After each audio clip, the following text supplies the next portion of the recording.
এটা হলো নগদ $1000। আর যদি তুমি কোনো কারণে এত টাকা হঠাৎ পেয়ে যাও কোনো বাধা ছাড়াই, তাহলে তুমি কিভাবে খরচা করবে? এগুলো ডিসপ্লে করে রাখা হয়েছে যাতে আমাদের প্রয়োজনীয় পোশাক আমরা এখান থেকেই পছন্দ করতে পারি।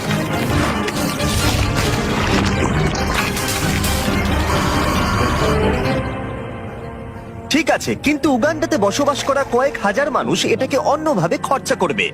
এখানে বসবাসকারী বেশিরভাগ মানুষের দৈনিক রোজগার $1 থেকে $2, যার মানে হলো শিক্ষা পাওয়ার জন্য, ব্যবসা শুরু করার জন্য, পর্যাপ্ত স্বাস্থ্য সেবা পাওয়ার জন্য, এমনকি বিদ্যুৎ পাওয়ার জন্য এটা একেবারেই যথেষ্ট নয়। কিন্তু আমি মনে করি এর সমাধান খুবই সহজ, এই টাকা দিলেই সমাধান হয়ে যাবে। কিন্তু এটাও ঠিক, এমন লোকদের এতগুলো টাকা একসাথে দেওয়া ঝুঁকিপূর্ণ হয়ে যাবে যারা এতগুলো টাকা এর আগে কখনো একসাথে পায়নি। তাই যখন একটা অর্গানাইজেশন এই কাজে আমাদেরকে সাহায্য করবার জন্য এগিয়ে এলো, তখন আমরা জানতাম আমাদের আরো জানবার জন্য সেখানে যেতে হবে। উগান্ডা একটি সুন্দর দেশ এবং এখানে কিছু অবিশ্বাস্য লোক থাকে, কিন্তু যখন আমি প্রথম এই প্রোগ্রামটি সম্পর্কে গিভ ডাইরেক্টলির সাথে যোগাযোগ করি, তখন আমার প্রাথমিক প্রতিক্রিয়া এটাই ছিল যে এটা একটা ভয়ানক ধারণা। আমি ভেবেছিলাম যে চরম দারিদ্র্যের মধ্যে থাকা মানুষগুলোকে যদি 1 বছরের পুরো আয় সরাসরি তাদের হাতে তুলে দেওয়া হয়, তাহলে বোধহয় দুর্যোগের মধ্যে সেটা সঠিক হবে না। গিভ ডিরেক্টলি একটা সিলেকশন প্রসেসের মধ্য দিয়ে অর্থনৈতিকভাবে সবথেকে পিছিয়ে পড়া গ্রামগুলোকে বেছে নেবে আর প্রত্যেকটা ফ্যামিলিকে সাইন আপ করাবে। তারপর তাদেরকে একটা করে মোবাইল ফোন দেওয়া হবে আর তারা একটা ইউনিক পিন নাম্বার পাবে। টাকাটা তাদের সিম কার্ডে ডাইরেক্ট ঢুকবে যাতে তারা সরাসরি লেনদেন করতে পারে, অথবা তারা পিন কোড ব্যবহার করে কাছাকাছি আউটলেটে গিয়ে মোবাইল মানি এজেন্টের কাছ থেকে ক্যাশ উইথড্র করতে পারে। এই সমস্ত পিছিয়ে পড়া সম্প্রদায়ের মানুষদের সীমিত কাজের সুযোগ তাদের পরিবারের ভরণ পোষণ অত্যন্ত কঠিন করে তুলেছে। তাদের মধ্যেই একজন হলো পল। আমার স্ত্রী আর 2 সন্তান আছে। আমরা 4 জনে থাকি। আমার পরিবার দিনে একবারই খেতে পায়, আমরা একবারই খাই, রাতের বেলা, যেটা আমার কাছে খুব কষ্টকর। যদি পলের একটু বেশি অর্থ থাকতো তাহলে সে সেটাকে শুধুমাত্র ব্যবসাতেই বিনিয়োগ করতো না, বরং তার সন্তানরা এর পাশাপাশি ভালো শিক্ষার সুযোগও পেত। আমার এখন জীবনের লক্ষ্য হলো সিনিয়র 4 সার্টিফিকেট পাওয়া। হয়তো তারপর আমার জীবনের কোনো একটা উন্নতি ঘটবে কোনোভাবে। চরম দারিদ্র্যের মধ্যে বসবাসকারী লোকেরা খুবই সীমিত। তাদের বেশিরভাগ দিন অতিবাহিত হয় ছোটখাটো কাজে এবং তারা নিজেরা এই দারিদ্র্যের চক্র থেকে বেরিয়ে আসতে পারে এটা তারা ভাবতেই পারে না। 1 বছর আগে এরকমই অবস্থা ছিল টিয়ান এবং লোকুরের। তাদের বাচ্চারা স্কুল ছেড়ে দিয়েছিল আর তাদের এলাকায় কাজ খুঁজে পাওয়া অত্যন্ত কঠিন ছিল। কিন্তু গিফট ডিরেক্টরির কাছ থেকে ডোনেশন পাবার পর তাদের জীবন একেবারেই বদলে যায়। তারা সেই ডোনেশন ব্যবহার করে জমি কেনে এবং নিজেরাই সেই জমিতে চাষ করতে শুরু করেছে।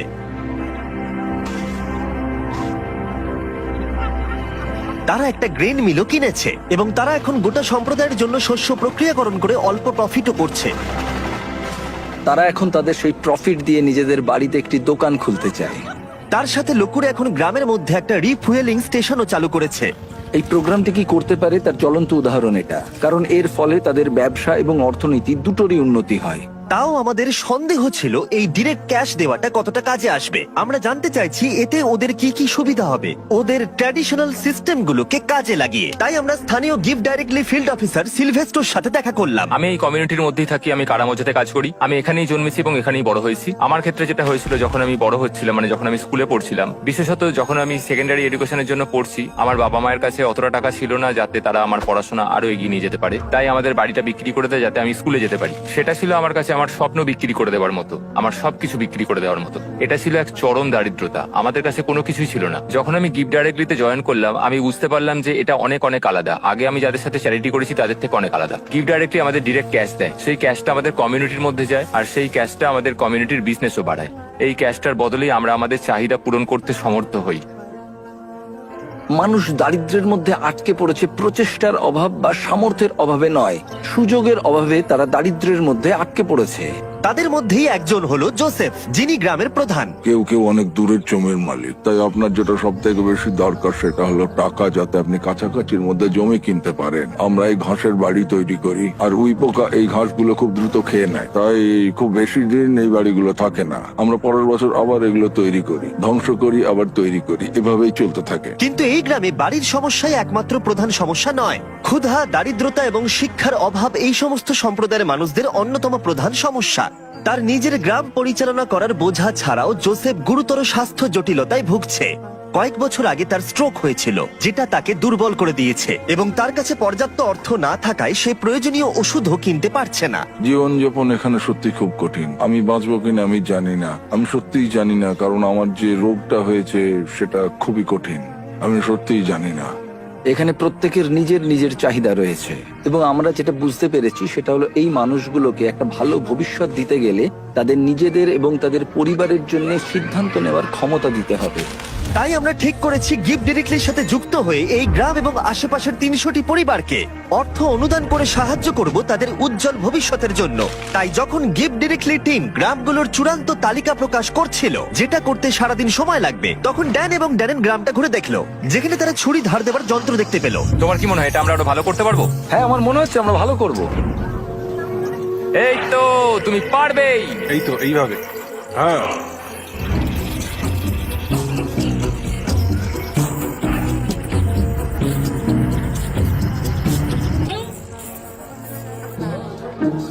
এবার এখন এগুলো টেস্ট করার সময়।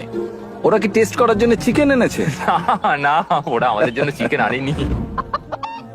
আমাদের পেছনে এখন অনেক লোক দাঁড়িয়ে আছে, আর ওরা দেখবে যে সব থেকে ভালো কে ছুরি ধার দিয়েছে। যদি তোমরা ফুটেজটাকে রোল ব্যাক করে দেখো তাহলে দেখতে পাবে ড্যারেনকে একজন অ্যাসিস্ট করছে ছুরিটা ধার দেওয়ার জন্য, আর আমি পুরোটা একা একা করে গেলাম। আমি অনেক বেশি প্রফেশনাল ভাই। হ্যাঁ। ঠিক আছে, আর এখন ড্যান এবং ড্যারেনের পালা। আমি চ্যাম্পিয়ন। হ্যাঁ হ্যাঁ, তুমি চ্যাম্পিয়ন, তুমি চ্যাম্পিয়ন। ড্যারেন হার মানতে না পেরে অন্য কিছু চেষ্টা করলো। সমগ্র আফ্রিকা জুড়ে লোকেরা তাদের মাথার উপরে জিনিসপত্র বহন করে থাকে। ড্যান আর আমি এখন সেটাই চেষ্টা করতে যাচ্ছি। ওরে বাপরে, দাঁড়াও। আরে তুমি দাঁড়াও। ইয়া, তুমি কি ঠিক আছে? তোমার হাত নিচে তো? হ্যাঁ। তুমি এটা নিয়ে দাঁড়িয়ে আছো কি করে? ঠিক আছে, তুমি তৈরি তো? ও, আমি জিতে গেছি। হতেই পারে না। ঠিক আছে, এইটা ড্যারেন জিতলো, কিন্তু ওর ব্যাগটা। তুমি এটা কিভাবে করছো?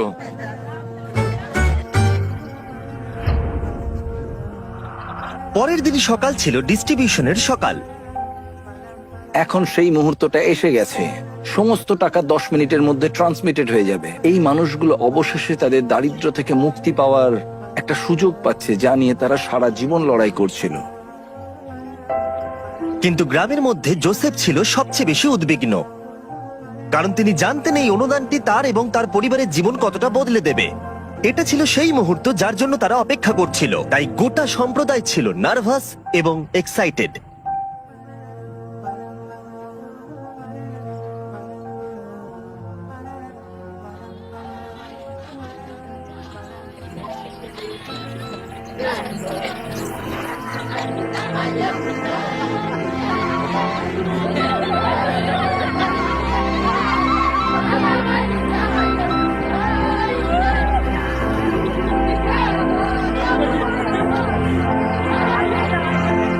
এটি অনেকগুলো মানুষের জন্য একটা সত্যি অসাধারণ মুহূর্ত। এটা শুধুমাত্র এই মানুষগুলোর জন্য নয়, বরং তাদের সন্তান এবং পরবর্তী প্রজন্মের জন্যও সুযোগ। গিভ ডিরেক্টলির সাথে যুক্ত হয়ে আমরা এই গ্রামের হাজার হাজার মানুষের জীবন পরিবর্তন করতে সক্ষম হয়েছি।